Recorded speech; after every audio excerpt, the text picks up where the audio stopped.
you. Good morning, everyone. Well, it's my pleasure to be here this morning to tell you a little bit about these El Tigre deposit in Sonora State. What I'd like to really do is leave you with an understanding about what some of the rock types look like, what some of the alteration zones look like, and how we are going about our survey phase on the property here. So, we'll get started here. Just tell you a little bit about Oceanus. Some of you might not have heard of us, but we're a junior company from Canada based on the eastern coast in Nova Scotia. We formed the company about 6-7 years ago now when we came home from Africa, where we had been developing some mines over there. And we came down to Mexico about 5 years ago. Our first programs were in the Durango state. We were looking for epithermal gold, silver deposits, but down there we were looking on a deposit that was in the upper volcanics. We quickly realized we wanted to really look for something in the lower volcanics. That's what's brought us to Sonora State and the El Tigre property. El Tigre is located at the northern end of the Sierra Madre Occidental. It's what we feel is the most northern member of a family of deposits that are more well known down in the Ocampo, Pinos Altos, and other area. I think what I'd like to do today is show you some of the reasons why we believe it's a classic example of that family of deposits. And it's basically following along the structures. It's high-grade silver and gold veins that are surrounded by breccias and stockworks and alteration zones, hosted in the lower volcanics. It shows quite a few of the signs of a large-scale mineral system in the sense that these veins have been followed out for 7-8 kilometers along strike. And the past mining is mined down to a depth of 450 meters, so it's a large mineral system following and related to the regional faults. And then all the secondary crossing faults have created a clavos environment. The thing I want to really try to stress here too is that I call it the century of geological knowledge, but a lot of terrific work has been carried out on this property going back over 100 years. And I'd like to recognize all those previous workers. As I mentioned, we're located up at the northern end of Sonora State. We're about 60 kilometers south of the Agua Prieta village.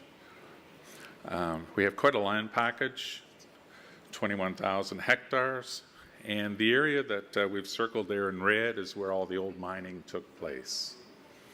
And you can see the squiggly line coming down. That's kind of the trace of this north-northwest trending regional fault. The work's gone on over about 120 years, but the property was discovered just before the turn of last century, 1896. Period of about 30-35 years of intense and rapid mining on the property. Before World War II, the activity kind of stopped. The property was dormant for a number of years. But then the Anaconda Minerals Company was here in the 1980s, did a terrific program of mapping, sampling, underground mining investigations. Kind of went dormant again for a few years, but then the El Tigre Silver Corporation was here and carried out a great program of work that we've have continued on with. We acquired the property in early last year and have had a team of people working on the site since then.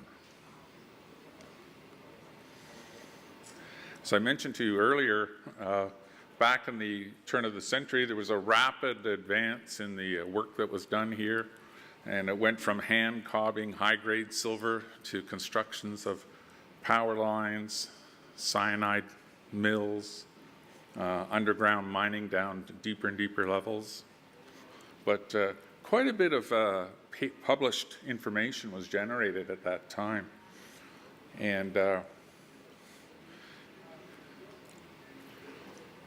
one of the things that the earlier workers did was basically just make the discovery of all the vein systems. We're looking at a map here that's about 6 kilometers in the north-south. They really found about 7 major vein systems, but it's the southern veins here that are the ones that where most of the mining took place. And specifically, Tigre was the largest of all the veins developed. Some great old maps from that period of time. You're looking at the upper section here in the longitudinal. It's about 1,600 meters along strike, north-south. 15 levels deep, down to 450 meters below surface.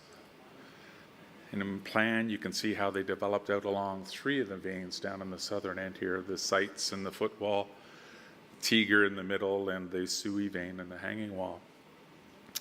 And all of this information was survived, thank goodness, and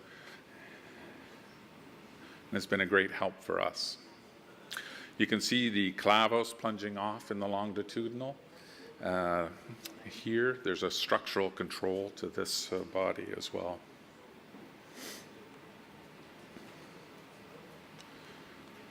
Oop, stuck there. There we go. One of the things I wanted to point out too was the earlier workers really developed the whole stratigraphic column here. The lower volcanics are really exposed nicely on the hillsides. There's a number of formations that are easy to recognize in the field, underground, and in the drill cores. And I have some photos of those to show you. And the upper volcanic series rhyolites are exposed further on up the hill on the eastern side of the deposit. And the basement granitic rocks are exposed over on the western side of the deposit. But all of this terminology is still in use today, and it's a real testament to the strength and knowledge and good work that the earlier people did.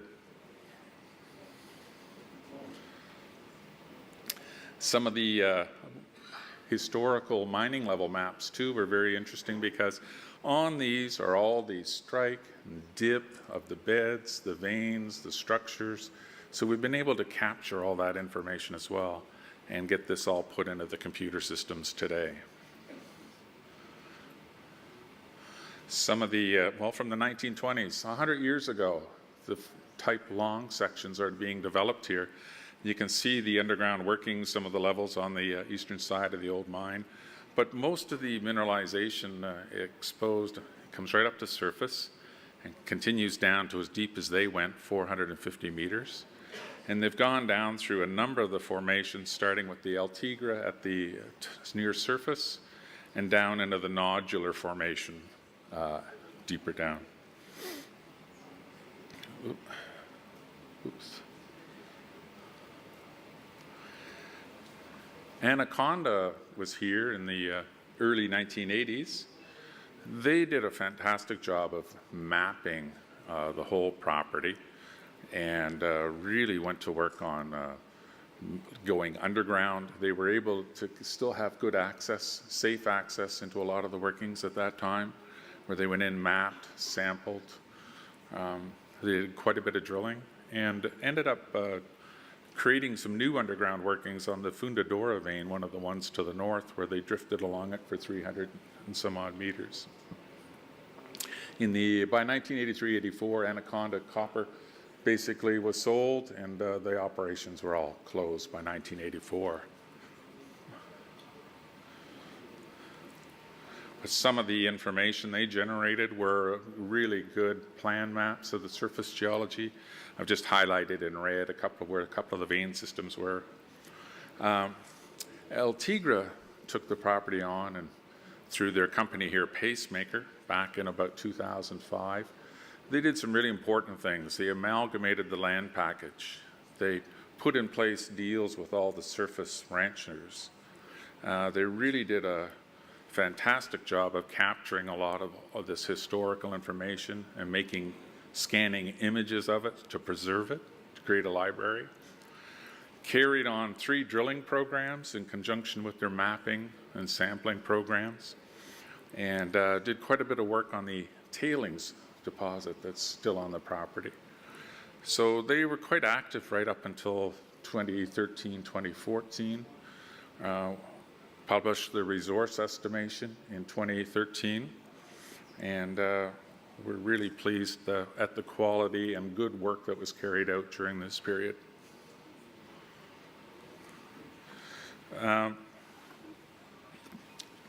We got on the property in January and February last year. We immediately undertook a program to look at all the core, to relog quickly in the sense of looking at it as a gold deposit primarily, and we're looking at the alteration and stockwork zones surrounding the vein systems.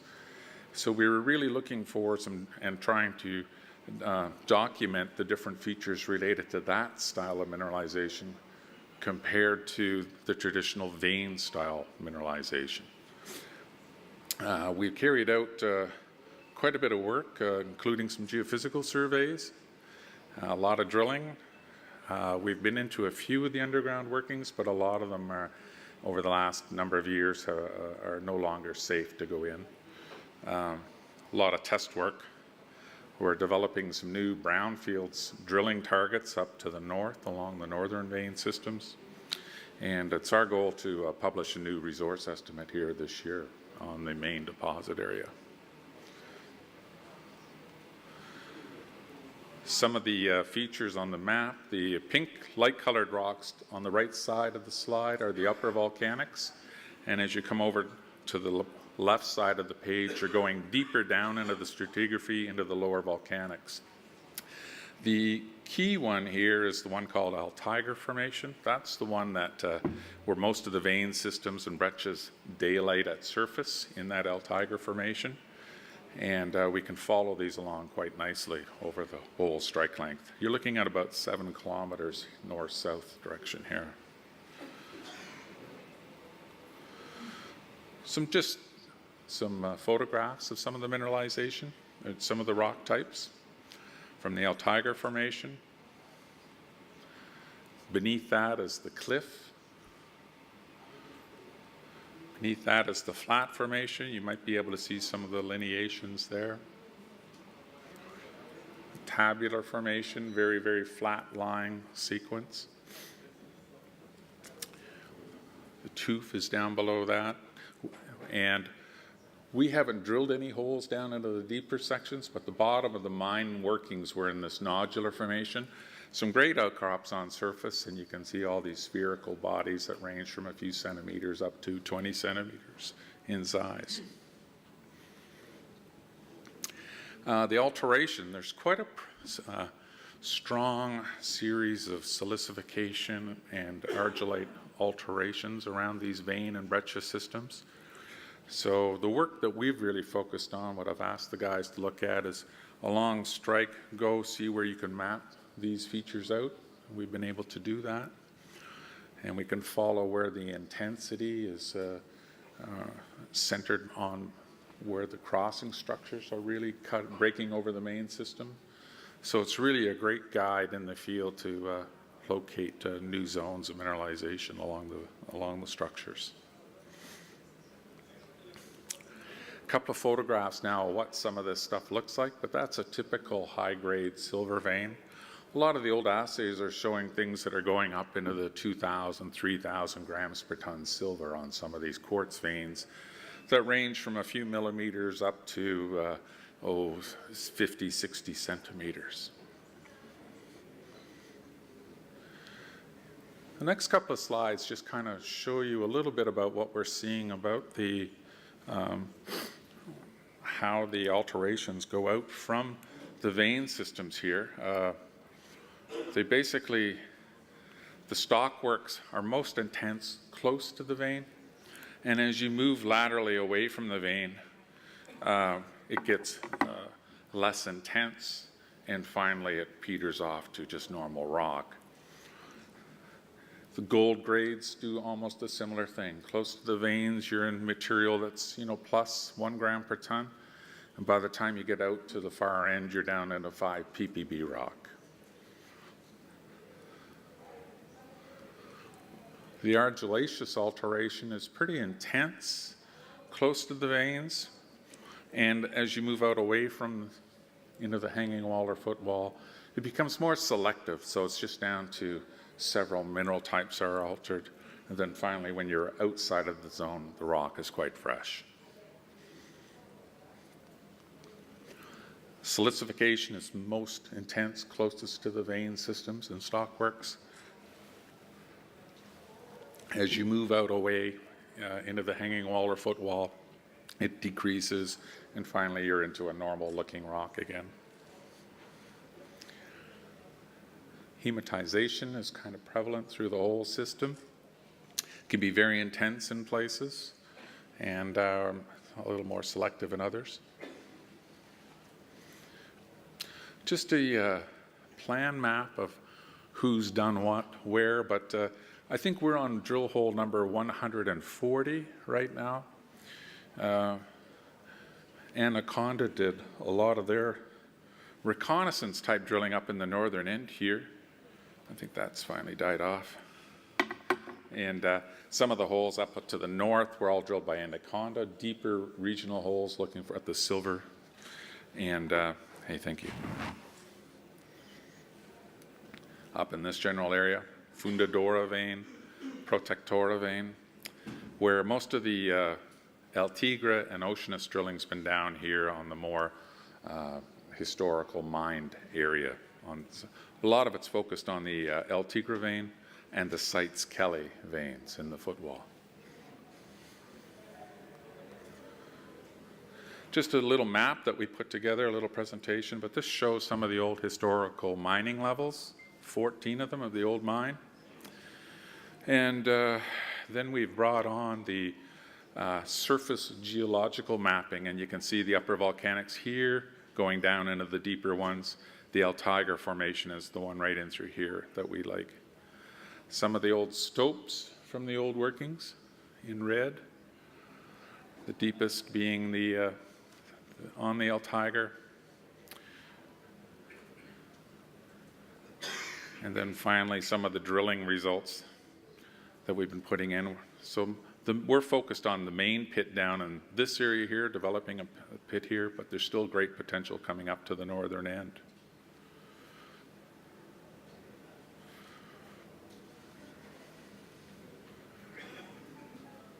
You can see some of the valleys represent some of the crossing structures here as well. A typical cartoon of one of the drill sections through the main deposit area. As I mentioned to you, we're still using the same stratigraphy and relationships from 100 years ago. There's been no change there.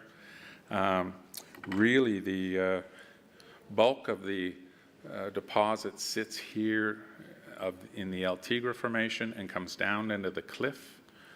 And by that, I mean, we see these two formations have the right rheological conditions that the breccias and stockworks are really quite prolific out away from the vein systems.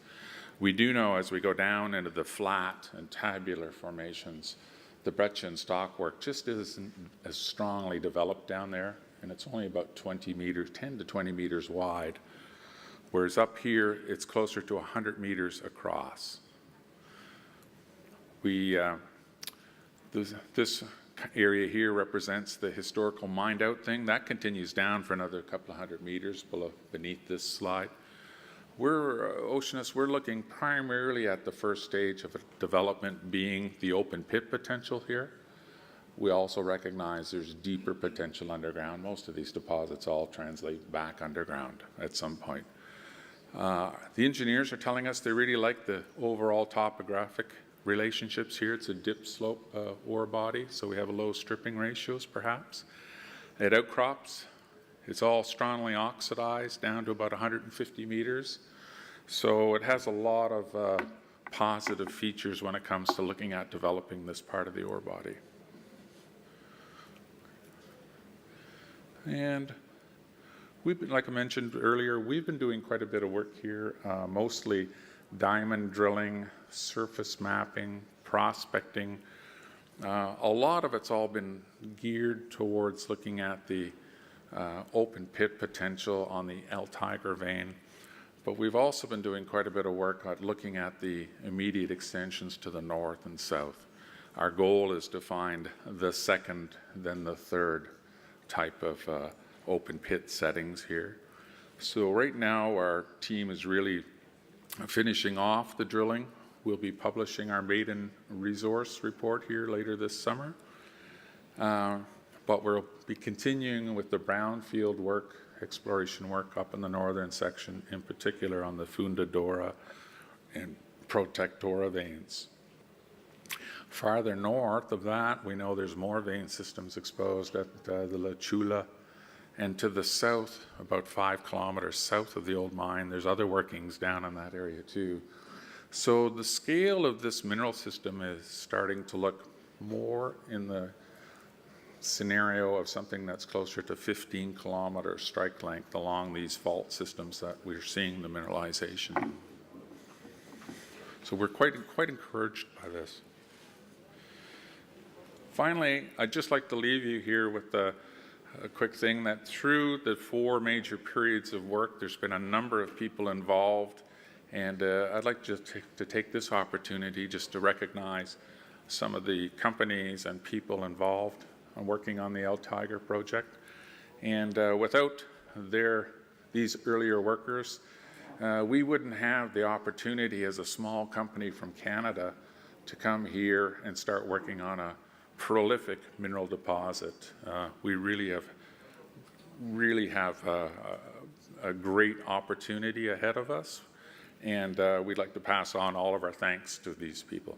So thank you very much. Any questions?